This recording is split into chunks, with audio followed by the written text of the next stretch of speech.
Įpusėjus rudens sėjai laikas suskubti pasirūpinti ir anksčiau pasėtais augalais. Žieminiai rapsai jau paaugę ir pralkę. Rudeniški orai kelia ligų pavojų.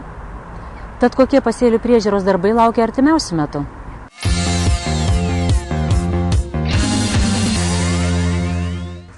Ūkininkai auginantys rapsus iš patirties žino, kad šiems augalams reikia skirti daug dėmesio nuo pirmųjų augimo dienų. Nors daugam kliudė sunki javapjūtė, rugpjūčio pabaigoje žemdirbiai skubėjo pasėti žieminius rapsus, o dabar jiems sudygus jau reikia rūpintis tręšimu ir apsauga. Ir šliužai, ir yra pjūkleliai šitie, čia kaip tyčia vieną ir pasigavom, nes kai kuriais metais matėm netgi ant mažo rapso, jie jau buvo užsilipę ir labai tvarkingai teko panaudoti kažkokį kontaktinį insekticidą, nes mažą rapsą jį gali pažeisti negrįžtamai. Prieš šliužus naudojami moliuskocidai, tačiau jie veikia tik profilaktiškai. Išbarstyti anksčiau, kol šliužų dar nėra, jie atbaido kenkėjus, kad čia neitų į lauką. Tačiau jei lauke šliužai jau gyvena, šios priemonės neveiksmingos.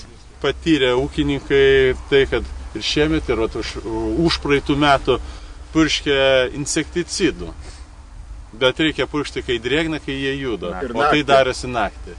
Tai jie apsaugojo nuo visų pjūklelio. Nes jeigu, nežinau kaip ateityje orai, nes iš tikrųjų orus rodo ir šiandien sinoptikai, kad nuo kitos savaitės palaipsniui pradės vėl šilti. Ateis tų senų moteriškių vasara. Bobų vasara. Tai jeigu ateis tą vasarą, iš tikrųjų kenkėjai gali padaryti juodą darbą. Jei sinoptikų prognozės pasiteisins, reikia atidžiai stebėti, ar rapsų nepuls pjūklelis ir šliužai. Šiais metais rajone žieminiai rapsai jau pasėti. Tiesa, buvo šiokių tokių trukdžių, kadangi buvo problemų su derliaus nuėmimu. Trukdė lietus pastovus, ūkininkai negalėjo tinkamai nusimti derlių. Todėl žieminių rapsų sėja šiek tiek užtruko, bet į terminus tilpom. Liūtis neaplenkė ir Mindaugo Martinaičio laukų. Jei dirvožemėje nebūtų organikos, paviršiuje susidarytų stora pluta ir rapsų dygti būtų buvę sudėtinga.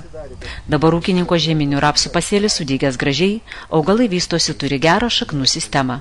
Šaknelis dirba pakankamai gerai, aišku, čia dar idealiai būtų buvę, jeigu čia būtų įsipurškęs mišinys su azofito. Tai tada būtų, sakyčiau, be pretenzijos jau čia.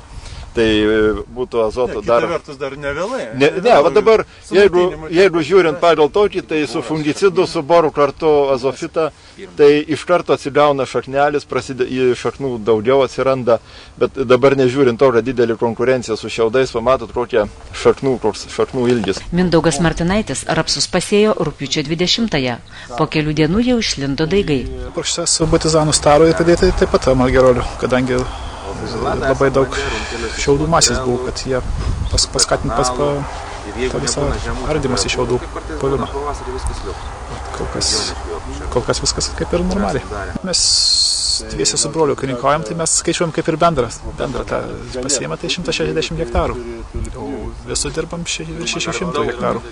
O šį metą koks derlius buvo? Geras derlius buvo, kadangi jau iš pavasario džiaugiamės, kadangi 2 metai buvo, kad visą laiką ruduodavau pasėdę, reikėdavo atsėti, o šiemet jau viskas gražu, tai tas derlius atitinkamas. Nežinau, žieminiai gal dar visko neišvežė, bet gal iki 7 tonų kažkas tai turėtų gautis derlingumas. Vasariniai kviečiai ir apie 6 galbūt. Rapsas žieminis negaliu pasigirti, ten 3,7 gal gausi. Runkeliai dar nekasti bus matyti.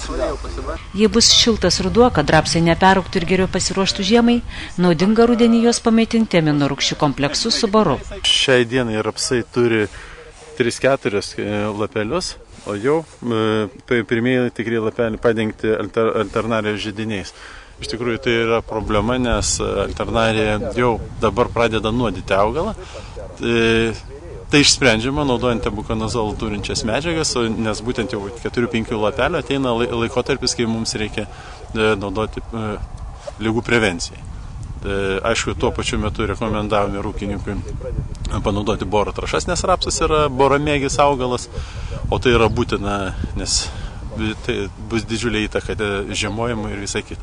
Sekantis įdomus variantas tai, kad šiuo metu jau rapsai 4-5 lapeliai. Dar vegetacijos maždaug rapsams yra apie 60 dienų, beveik 2 mėnesiai. Tai yra tikimybė ir galimybė, kad peraugs rapsas. Antrą kartą naudoti fungicidus yra draudžiama pagal registracijos taisyklės. Taigi būtent rekomendavom dar kartą vėlesnių laikotarpių naudoti Bormax arba Bortitą trąšą, plus pridedant albito, kuris patikimai stabdo augimo kūgelio augimo. Šiuose laukose dirvos rūgštingumas pH yra apie 7, virš 6, kaip minėjau, tai rekomendacija yra naudoti mangano chelato trąšas po 0,5 kg, taip pat prie bendro maitinimo pridėti tai.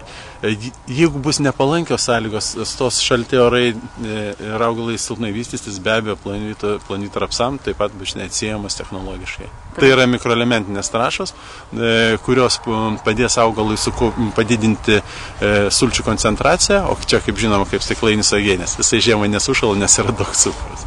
Ko reikia iš tikrųjų, kad augalas tinkamai pasiruoštų žiemojimui ir sustiprintų savo šaknų sistemą? Pirmiausiai, augalas turi turėti gerą šaknų sistemą rudenį, nes augalas kvėpuoja būtent šaknimis, tai turi gerai prieiti prie šaknų oras patekti. Jau viena iš sąlygų, tai kad turi būti porus dirvožemis atitinkamai. Dabar, kai tenka susidurti ūkiuose, matom, kad dirvožemiai yra gana sukietėję, kieti. Tai reiškia, šaknų praeinamumas bus labai silpnas ir augalas eikvoja labai daug energijos, turėdamas prasiskverbti į gilesnį sluoksnį arba tiesiog įsavinti maisto medžiagas. Ir žinom, kad maisto medžiagas sukietėjusiam dirvožemiui, kuris yra sutankintas, kietas, augalas labai silpnai įsavina. Mes išberiam trąšas, darom išlaidas, o nepasiekėm reikiamo efekto. Į tą mišinį purškiant reikėjo įdėti dar ir azofito, nes vyksta kova dabar tarp šiaudų, kuriem reikia irgi azoto bakterijom energijos, ir vyksta tarp augalų, kuriems reikia maisto medžiagos. Tai dabar, jeigu būtų išpurkštas dar azofitas, tai būtų kaupęsis biologinis azotas ir augalai apsirūpinto pakankamai azoto kiekių reikalingų sukaupto ir būtų šiek tiek dar geresnė būklė, tiek šaknų, tiek pačių lapų spalva būtų kita šiek tiek. Po kelerių nepalankių žiemų šiemet ūkininkai liko patenkinti žieminio rapsų derliumi.